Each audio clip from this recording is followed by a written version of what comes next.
Bismillahirrahmanirrahim. Assalamu alaikum.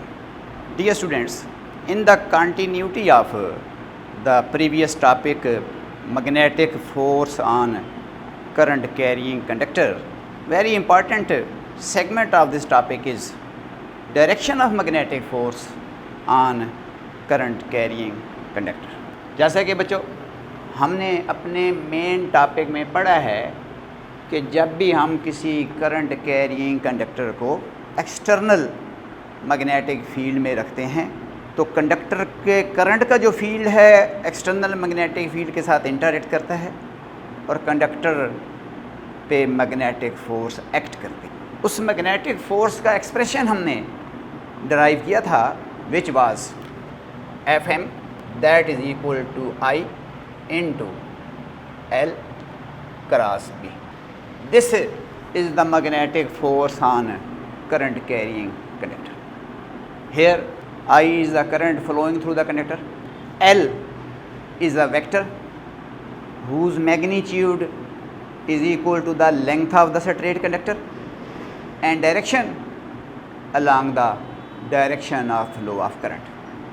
And B is the external magnetic induction या external uniform magnetic field. अब बच्चों हमने ये जो फार्मूला ड्राइव किया है, पहली बात ये स्ट्रेट कंडक्टर के लिए है और यूनिफॉर्म मैग्नेटिक फील्ड के लिए है। So this is the magnetic force on current carrying conductor in an external uniform magnetic field. So now what is the direction of that magnetic force.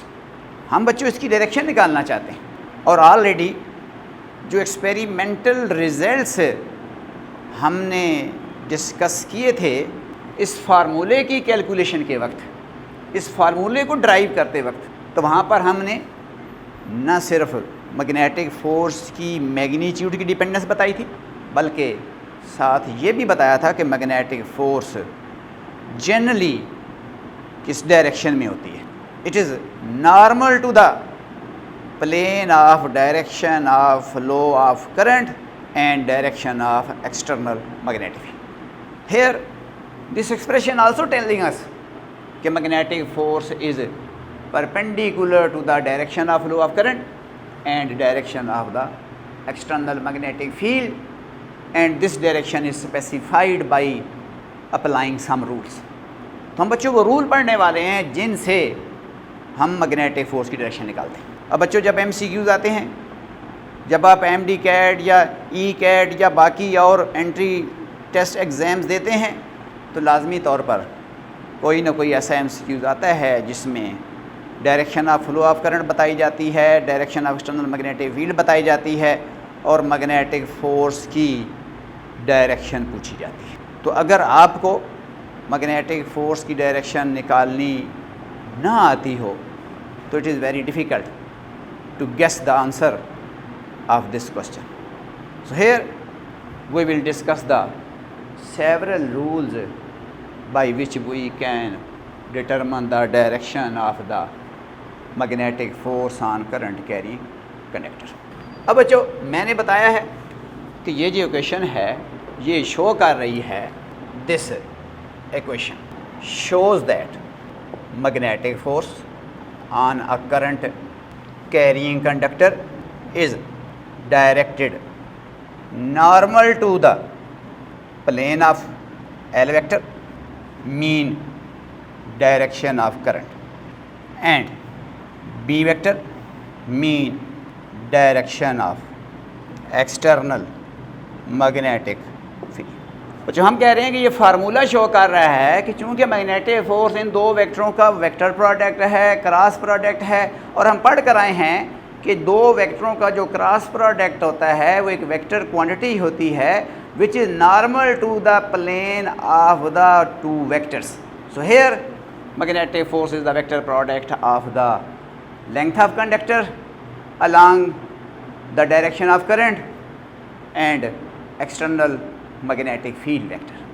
So this force is the cross product of these two vectors. So it must be perpendicular to the plane of the direction of flow of current and the direction of external magnetic field.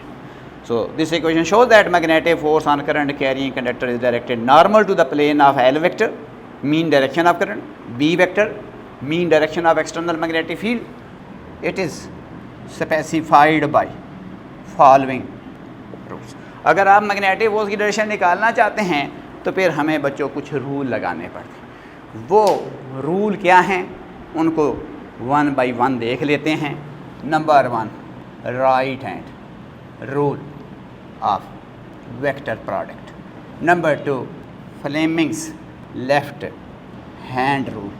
Number 3, right hand palm rule, and number 4, extension of right hand rule. So बच्चों हम कह रहे हैं कि हम magnetic force on current carrying conductor की direction in 4 में से किसी भी रूल से निकाल सकते हैं। अब ये वो डिफरेंट रूल्स हैं जो डिफरेंट बुक्स के अंदर डिफरेंट साइंटिस्ट ने बयान किए हैं। अब ये पहला रूल है right hand rule of vector product या right hand rule of cross product, वो तो डायरेक्टली हमें नज़र आ रहा है कि चूँकि मैग्नेटिक फोर्स 2 वेक्टरों का वेक्टर प्रोडक्ट है, so we can find out the direction of magnetic force by applying right hand rule of vector product. ये बच्चों वही रूल है जो आपने फर्स्ट ईयर में सेकंड चैप्टर में वेक्टर वाले टॉपिक में वेक्टर प्रोडक्ट के अंदर आपने क्रॉस प्रोडक्ट की डायरेक्शन निकालने के लिए अप्लाई किया था। उसी रूल को हम अप्लाई करके मैग्नेटिक फोर्स की डायरेक्शन निकाल सकते हैं। आपने ये रूल, ये क्रॉस प्रोडक्ट ऑफ 2 वेक्टर जिसको आप A क्रॉस B लिखते हैं and its is numerically equal to AB sin theta, this is the magnitude of the vector product of 2 vectors and n unit vector gives us the direction of the vector product. और आपको पता है कि this n unit vector is directed normal to the plane of the vector A and vector B, but it gives us the direction of A cross B। अब A cross B बच्चों ये 2 vector नहीं है, ये एक vector है। A and B ये 2 vector थे, जब क्रॉस प्रोडक्ट ले लिया एक रिजल्टेंट बन गया जिसकी मैग्नीट्यूड AB sin थीटा आ गई और n यूनिट वेक्टर इस A क्रॉस B की डायरेक्शन आ गई जो हम राइट हैंड रूल से निकालते हैं। तो यहाँ पर A का मतलब क्या है, L वेक्टर, और इधर B तो इन जनरल कोई वेक्टर है और यहाँ पर B का मतलब क्या है, मैग्नेटिक फील्ड वेक्टर। तो इसका मतलब है अगर हम मैग्नेटिक फोर्स को देखें तो it is the vector product of these 2 vectors, it mean हम इस क्रॉस प्रोडक्ट की डायरेक्शन राइट हैंड रूल से निकाल सकते हैं। अब वो राइट हैंड रूल क्या है याद नहीं करना, सिर्फ अंडरस्टैंड करना है, अप्लाई करने का आपको वे आना चाहिए। अभी डायाग्राम बनाऊंगा और डायाग्राम के अंदर ये तमाम रूल अप्लाई करेंगे। फ्लेमिंग्स लेफ्ट हैंड रूल, आपको पता है इंसान के तो 2 हाथ हैं, एक राइट है एक लेफ़्ट है। तो फ्लेमिंग ने इस हाथ को यूज़ किया इलेक्ट्रोमैग्नेटिज्म के लिए मैग्नेटिक फोर्स की डायरेक्शन निकालने की। अब रूल क्या है, किस तरह से हमने इस लेफ़्ट हैंड से मैग्नेटिक फोर्स की डायरेक्शन निकालनी है, वो डायाग्राम के बाद मैं रूल को एक्सप्लेन करूँगा। इसी तरह से राइट हैंड पाम रूल, अब फिर वही बात कि पहला रूल भी राइट हैंड रूल, अब फिर राइट हैंड रूल भाई, और एंड पे देखें तो फिर राइट हैंड रूल।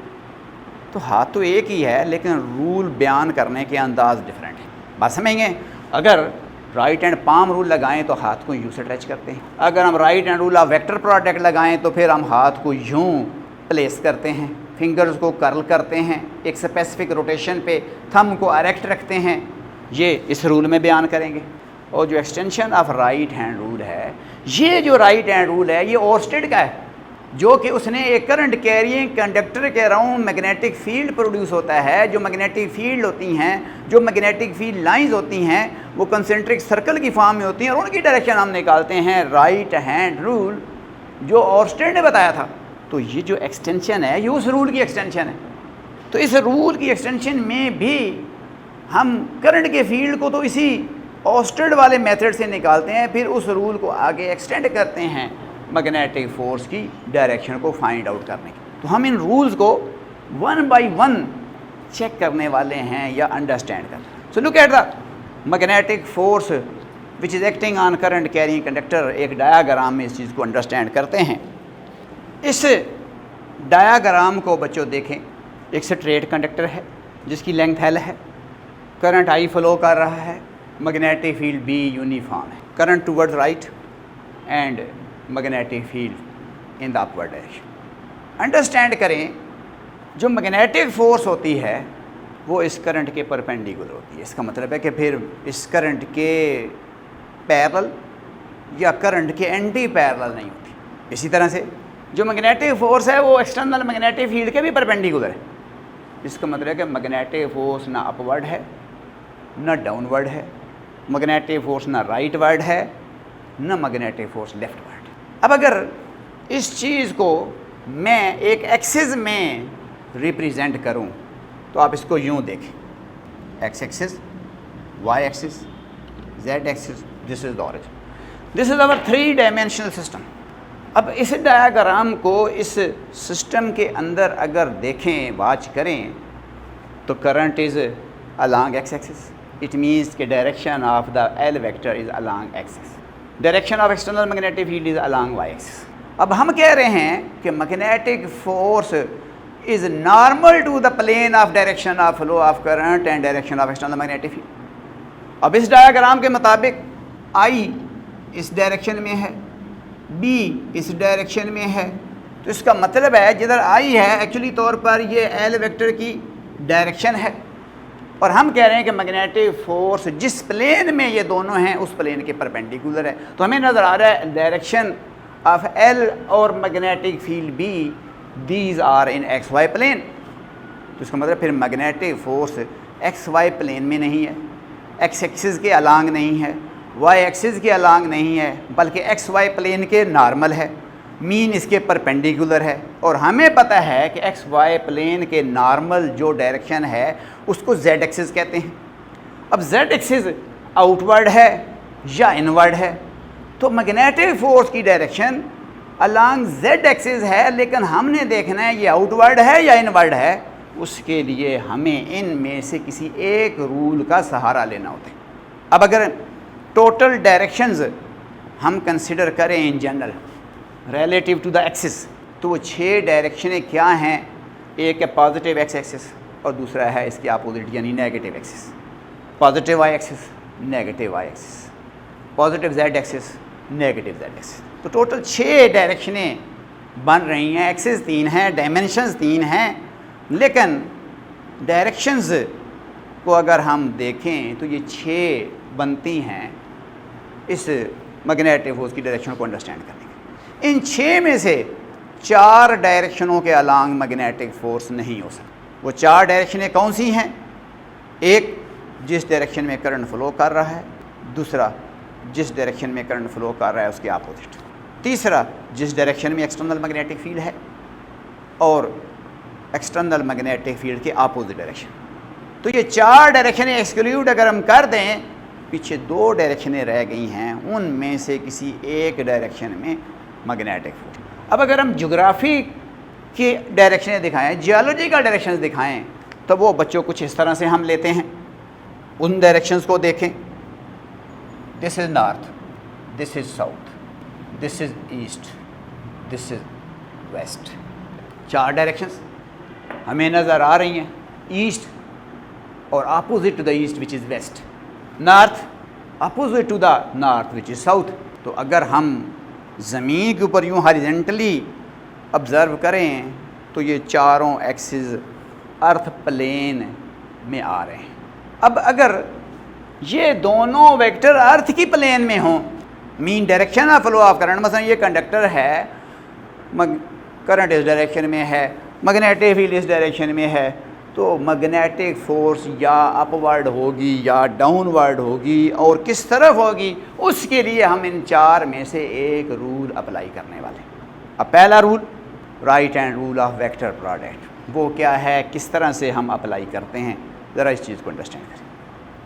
अब बच्चों, right hand rule of vector product आप पढ़ कर आए हैं कि rotate the first vector toward second vector through smaller angle in the product. कि प्रोडक्ट में जो पहला वेक्टर है उसको घुमाना होता है दूसरे वेक्टर की तरफ। पहला मीन जो इस क्रॉस प्रोडक्ट में फर्स्ट है वो फर्स्ट वेक्टर है।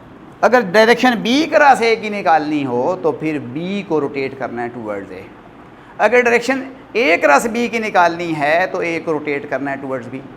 अगर डायरेक्शन एल क्रॉस बी की निकालनी है, यानी मैग्नेटिक फोर्स की डायरेक्शन निकालनी है which is L cross B, भाई आई तो करंट है, एक स्केलर क्वांटिटी है। अगर करंट सपोज करें 1 एम्पेयर है, तो अगर मैं यहाँ पर 1 लगा दूँ तो एफ एम की value L cross be simply रह जाएगी। तो इस आई को फिलहाल यानी डायरेक्शन में कोई रोल नहीं है, गो इसकी डायरेक्शन एक्चुअली तौर पर एल वेक्टर में मौजूद है, लेकिन अब जब डायरेक्शन निकाल रहे हैं तो डायरेक्शन के लिए तो ये 2 वेक्टर चाहिए। तो एल वेक्टर को रोटेट कराएं towards vector B through smaller angle and curves the finger of right hand in the direction of this rotation. कि एल को घुमा के बी की तरफ ले जाना है तो आपने अपने राइट हैंड की फिंगर को भी एल की तरफ से घुमा के बी की तरफ लेके जाना है और अपने थंब को सीधा ही रखना है। ये थंब मैग्नेटिक फोर्स मीन यानी वेक्टर प्रोडक्ट की डायरेक्शन को शो करे। तो अगर ये रूल इस डायग्राम पे अप्लाई किया जाए, L vectors in this direction which is represented here कि L is along axis, B vector is in this direction in the upward direction। इस बोर्ड की बात कर रहे हैं कि B is along the y axis। अब जैसा कि बताया है कि मैग्नेटिक फोर्स L और B की प्लेन में नहीं है, वो along z axis ही है, लेकिन रूल लगा रहे हैं और रूल कह रहा है कि L को रोटेट कराना है और किस तरफ लेकर जाना है, B वाली साइड पे लेके जाना है थ्रू स्मॉलर एंगल। अब स्मॉलर एंगल का मतलब क्या है, एल इधर से घूम के इधर लाना है। ये नहीं कि एल को आप इधर से घुमा के उस तरफ लेके जाएंगे तो इधर तो बड़ा एंगल है। हम कह रहे हैं कि rotate the first vector in the product toward the second vector through shorter और smaller angle, curves the finger of right hand in the direction of rotation, keeping thumb erect. This thumb will give us the direction of magnetic force on current carrying conductor. So apply rule here. तो अगर हम इस L vector को जैसा कि आपको नज़र आ रहा है, फिंगर्स को L की तरफ पहले करें, अब इन फिंगर्स को रोटेट कराएं towards the B, thumb is outward, it means कि when L vector is toward right, magnetic field B is upward, magnetic force on this current carrying conductor must be out of the plane of board, mean it is along positive z axis. So this is the first rule by which we can calculate the direction of magnetic force on current carrying conductor. Now watch the second, which is a bit simpler one. Just you have to stretch your left hand according to the rule described by the Fleming. Fleming क्या कहता है कि आप अपने thumb को, first finger को और middle finger को, इन तीनों को स्ट्रेच करें, इस तरह से स्ट्रेच करें कि ये तीनों आपस में म्यूचुअली परपेंडिकुलर हों। यानी stretch the thumb, first finger, middle finger of left hand so that they are mutually perpendicular to each other. If the middle finger point out in the direction of current, first finger in the direction of magnetic field, then this thumb will give us the direction of magnetic force on current carrying conductor. तो अगर हम ये rule इधर लगाएं, Fleming rule यहाँ पर आकर अगर हम अप्लाई करें, मिडल फिंगर को करंट की सम्मत में प्लेस करें, इस फर्स्ट फिंगर को एक्सटर्नल फील्ड की तरफ प्लेस करें, thumb is now out of the board, magnetic force outward है।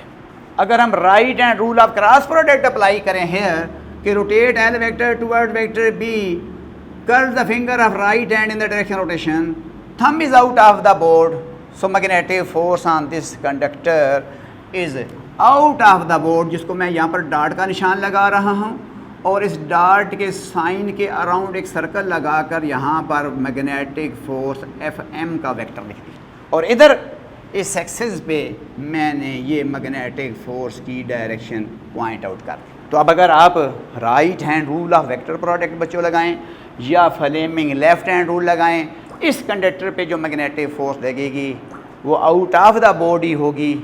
Right hand rule of cross product भी बता रहा है कि thumb is outward, Fleming left hand rule भी बता रहा है कि थंब इज़ आउटवर्ड। अब आपको लेफ्ट हैंड रूल लगाते वक्त आपको फिंगर की डायरेक्शन पता होनी चाहिए। मिडल फिंगर करंट की डायरेक्शन, मीन जिस डायरेक्शन में कंडक्टर की लेंथ है, ये मिडल फिंगर है। फर्स्ट फिंगर एक्सटर्नल फील्ड को शो करेगी, और ये जो थंब है ये मैग्नेटिक फोर्स की डायरेक्शन में ऑटोमेटिकली अलाइन करेगा। हमने प्लेस किसको करना है, इसको और इसको अकॉर्डिंगली करना है, इसने ऑटोमेटिकली मैग्नेटिक फोर्स की डायरेक्शन को पॉइंट आउट करना है। ये हमारा अननोन है, ये और ये हमें पता है, हमें करंट की डायरेक्शन पता है, हमें एक्सटर्नल फील्ड की डायरेक्शन पता है, मैग्नेटिक फोर्स की निकालनी है तो हम इनको एडजस्ट करेंगे according to the diagram. Thumb automatically will point out the direction of magnetic force on current carrying conductor in external uniform magnetic field. अब बच्चों फ्लेमिंग का राइट हैंड रूल भी है इसी तरह से, लेकिन जो फ्लेमिंग का राइट हैंड रूल है इस तरह वाला, यानी तीनों थंब, फर्स्ट फिंगर और मिडल फिंगर को हम स्ट्रेच करते हैं so that they are perpendicular to each other, ये रूल मैग्नेटिक फोर्स की डायरेक्शन निकालने के लिए नहीं होता। ये रूल इलेक्ट्रोमैग्नेटिज्म में अप्लाई नहीं होता। Right hand rule electromagnetic induction के लिए है जो कि नेक्स्ट चैप्टर में पढ़ेंगे, और Fleming left hand rule electromagnetism के लिए है, मैग्नेटिक फोर्स की डायरेक्शन निकालने के लिए, जो आपको बच्चों समझा दिए। अब फेडरल बोर्ड की बुक में जो मैग्नेटिक फोर्स की डायरेक्शन बुक के अंदर एक्सप्लेन की गई है वो फ्लेमिंग लेफ्ट हैंड रूल से की गई है। लेकिन अगर आप पंजाब टेक्स्ट बुक बोर्ड की बुक को देखें तो उसके अंदर मैग्नेटिक फोर्स की डायरेक्शन निकालने के 3 बाकी रिमेनिंग मेथड बताए गए। Right hand rule of vector product discuss किया गया है पंजाब टेक्स्ट बुक बोर्ड में, जो कि मैंने बता दिया है हेयर, और right hand palm rule discuss किया गया है, और at the end extension of right hand rule बताया गया। Extension of right hand rule एक तो मैग्नेटिक फोर्स की डायरेक्शन बताएगा, दूसरा एक और हमारे ज़हन के अंदर जो सवाल मौजूद है उसको भी क्लियर करेगा। वो सवाल क्या है, वो जिस वक्त ये रूल अप्लाई करेंगे फिर बताएंगे। वो सवाल, वो क्वेश्चन मैंने जब magnetic force on current carrying conductor का टॉपिक शुरू किया था खुद अराइज़ भी किया था, लेकिन डिस्कस किया था, आपको रेफ़र किया था कि जब डायरेक्शन निकालेंगे तब वहाँ पर वो बात करेंगे। बहरहाल right hand palm rule, this is our right hand. अब राइट हैंड पाम रूल क्या है कि फिंगर्स को यूँ स्ट्रेच करें, थंब को इन फिंगर के परपेंडिकुलर करें, इस हथेली को बिल्कुल फ्लैट रखें, यूँ नहीं बैंड नहीं करना। Stretch the right hand in this way. No, if this thumb point out the direction of current, these fingers point out the direction of external magnetic field, then the front face of the palm will tell us the direction of magnetic force। और अब अगर ये rule इधर apply करें, अगर हम यहाँ पर इस थंब को देखें, जिस तरफ करंट है उधर कर दिया है, जो फिंगर्स हैं वो मैग्नेटिक फील्ड की तरफ कर दी हैं, और जो हथेली है वो आउटवर्ड है, इसका मतलब है कंडक्टर पे मैग्नेटिक फोर्स आउटवर्ड ही लगेगी। Right hand rule of cross product से निकालें तब भी magnetic force out of the board है। हमने फ्लेमिंग लेफ्ट हैंड रूल से मैग्नेटिक फोर्स की डायरेक्शन निकालनी थी, वो भी आउटवर्ड है।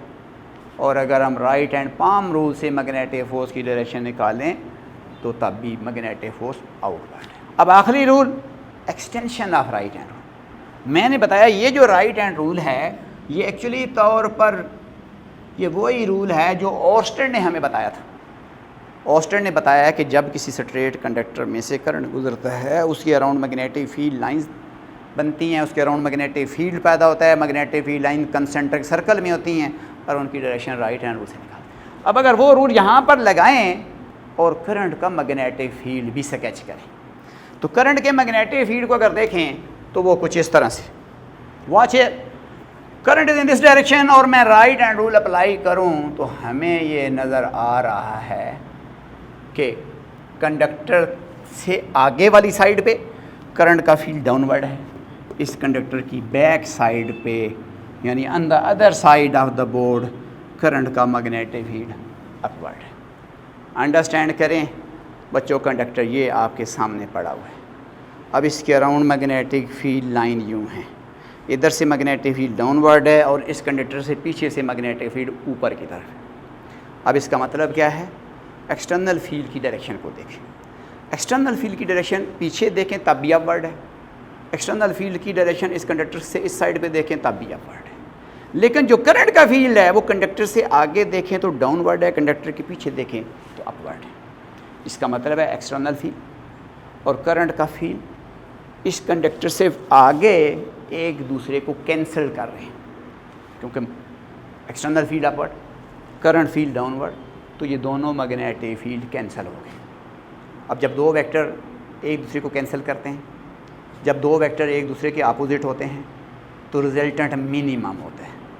इसी तरह से इस कंडक्टर के पीछे जाकर अगर आप रियलाइज़ करें एक्सटर्नल फील्ड अपवर्ड है, एरो इंडिकेट कर एक्सटर्नल फील्ड इज अपवर्ड, ये डॉटेड लाइन पे एरो लगाया है, इट इज़ आल्सो अपवर्ड। अब ये फील्ड और ये फील्ड दोनों रीइंफोर्स कर रहे हैं, एक दूसरे के साथ कंस्ट्रक्टिव सुपरपोजिशन कर रहे हैं। तो इसका मतलब है कि ये वाला फील्ड और ये वाला फील्ड ये ऐड हो रहे हैं कंडक्टर के पीछे, कंडक्टर से आगे ये दोनों सबट्रैक्ट हो रहे हैं। अब अगर मैं सपोज़ करें कि न्यूमेरिकल वैल्यू लिख दूं कि एक्सटर्नल मैग्नेटिक फील्ड सपोज़ कर दें कि मैंने कहा है दैट इज़ सपोज 10 टेस्ला, और जो करंट का फील्ड है वो मैं एज्यूम कर रहा हूँ सपोज दैट इज़ 5 टेस्ला। अब 5 टेस्ला मैं करंट का फील्ड बता रहा हूँ इस पूरी एक लाइन के ऊपर, लेकिन उसकी डायरेक्शन चेंज हो रही है। एक्सटर्नल फील्ड तो यूनिफॉर्म है, करंट का फील्ड तो यूनिफॉर्म नहीं है, उसकी डायरेक्शन तो पॉइंट टू पॉइंट चेंज हो रही है, it is acting along the tangent. जो करंट का फील्ड है वो इस एक्सटर्नल फील्ड को कैंसल आउट भी कर रहा है, इस एक्सटर्नल फील्ड को रीइंफोर्स भी कर रहा है। जहाँ पर ये दोनों फील्ड कैंसल्ड हो रहे हैं इफेक्ट डिक्रीज़ कर रहा है, जहाँ पर दोनों फील्ड आपस में रीइंफोर्स कर रहे हैं वहाँ पर रिजल्ट इंक्रीज़ कर रहा है, यानी रिजल्टेंट फील्ड इंक्रीज़ कर रहा है। अब इसका मतलब है कि अगर ये फील्ड 10 टेस्ला है, ये 5 टेस्ला है, तो इस कंडक्टर से आगे जो रिमेनिंग फील्ड होगा वो 10 - 5 मीन वो 5 टेस्ला होगा, और इस कंडक्टर की बैक साइड पे जो फील्ड है वो 10 + 5 मीन वो 15 टेस्ला होगा। तो इसका मतलब है कि जब इस करंट कैरिंग कंडक्टर से करंट गुजरता है तो इस back of the conductor field की स्ट्रेंथ ज़्यादा है due to the interaction of two fields, और इधर जो रिजल्टेंट फील्ड की स्ट्रेंथ है वो कम हो गई है due to the interaction of these two fields. और रूल क्या है? Extension of right hand rule क्या है? हम इस रूल की एक्सटेंशन बता रहे हैं कि conductor experiences magnetic force directed towards the weaker part of magnetic field, कि जो मैग्नेटिक फोर्स लगती है कंडक्टर पे वो स्ट्रांगर मैग्नेटिक फील्ड से वीकर मैग्नेटिक फील्ड की तरफ लगती है। अब कंडक्टर ये है, इधर फील्ड स्ट्रांग है उधर वीक है, तो फिर कंडक्टर पे फोर्स उधर ही लगेगी जिधर फील्ड वीक है।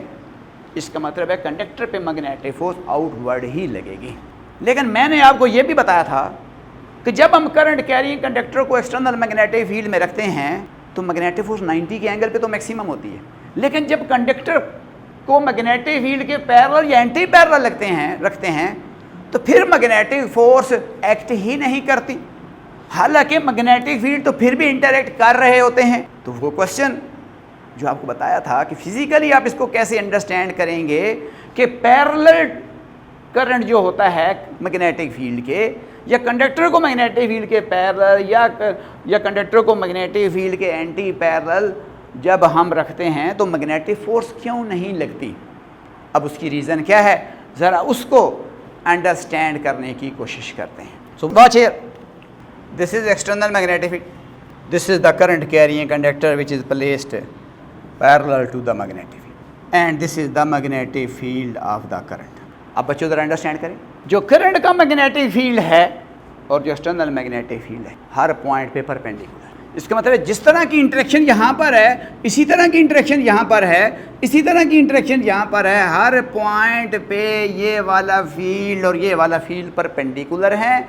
इसका मतलब क्या है कि इधर जो फील्ड की वैल्यू है उतनी ही उधर है। इसका मतलब है हर पॉइंट पे रिजल्टेंट फील्ड की वैल्यू सेम है। और हम रूल में क्या कह रहे हैं कि conductor experiences magnetic force from stronger part of field towards the weaker part. तो जब कंडक्टर मैग्नेटिक फील्ड के परपेंडिकुलर रखते हैं तो फिर तो डेफिनेटली एक साइड पे मैग्नेटिक फील्ड वीक होता है, दूसरी साइड पे मैग्नेटिक फील्ड स्ट्रांग होता है और कंडक्टर फोर्स एक्सपीरियंस करता है from stronger part of magnetic field towards the weaker part of magnetic field. अगर हम इस कंडक्टर को यूँ टिल्ट भी कर दें, यानी अगर एंगल करंट और फील्ड में 90 से कम भी कर दें, इवन देन एक्सटर्नल फील्ड और करंट के फील्ड की इंटरेक्शन हर पॉइंट पे सेम वे में नहीं होती. किसी पॉइंट पे फील्ड की स्ट्रेंथ ज़्यादा होती है, किसी दूसरे पॉइंट पे वेरी वीक होती है. And conductor always experience magnetic force from stronger part of magnetic field towards the weaker part of the magnetic field. But here, when current is parallel to the external magnetic field, the interaction between the external field and the field due to current is a like one at each point. Resultant field is same everywhere and conductor experience no magnetic force. Mathematically it is true कि when I is 0, magnetic force is 0, कि जब current नहीं है फिर तो magnetic field नहीं है. लेकिन इस क्रॉस प्रोडक्ट की सिग्निफिकेंस जब करंट और फील्ड पैरेलल या एंटी पैरेलल होते हैं तो फिर मैग्नेटिक फोर्स क्यों जीरो होती है. मैथमेटिकली तो एक्सप्रेशन हमें बता रहा है कि ILB sin 0 0 magnetic force 0. But physically what is happening here, actually the interaction between external magnetic field and magnetic field due to current is not alike one at different orientations. In case of conductor parallel या anti-parallel to magnetic field, the interaction between external magnetic field and field due to current is alike at every point. It means resultant field is same at each point, and the conductor neither experience force in this direction or nor in this direction. It means conductor remain at the same position. It means no magnetic force acts on the conductor. But here in this situation, the magnetic force acts on conductor, which is from stronger part of magnetic field towards the weaker part of magnetic field. So we can find out the direction of magnetic force on current carrying conductor by applying any one of the four rule. Number 1, right hand rule of the vector product. Number 2, Fleming's left hand rule. Number 3, right hand palm rule. Number 4, extension of right hand rule.